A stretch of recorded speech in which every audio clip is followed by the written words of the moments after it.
1971 সালের 7 মার্চ ঢাকাসহ দেশের বিভিন্ন প্রান্ত থেকে দলে দলে মানুষ হেঁটে, বাস, লঞ্চে কিংবা ট্রেনে চেপে তখনকার রেসকোর্স ময়দান বর্তমান সোহরাওয়ার্দী উদ্যানে সমবেত হয়েছিলেন।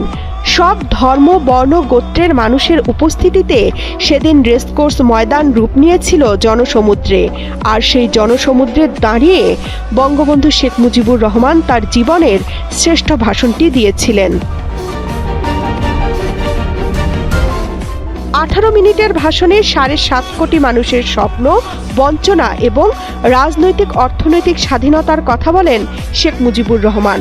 বঙ্গবন্ধু তার বজ্রকণ্ঠে ঘোষণা করেছিলেন, এবারে সংগ্রাম আমাদের মুক্তির সংগ্রাম, এবারে সংগ্রাম স্বাধীনতার সংগ্রাম।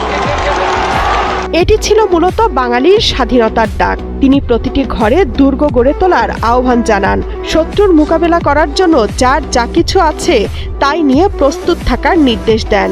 তোমাদের যা কিছু আছে তাই নিয়ে প্রস্তুত থাকো। রক্ত যখন দিয়েছি, রক্ত আরো দেব। এদেশের মানুষকে মুক্ত করে ছাড়বো ইনশাআল্লাহ। 2017 সালের 30 অক্টোবর ইউনেস্কো এই ঐতিহাসিক ভাষণটিকে বিশ্ব প্রামাণ্য ঐতিহ্য হিসেবে স্বীকৃতি প্রদান করে।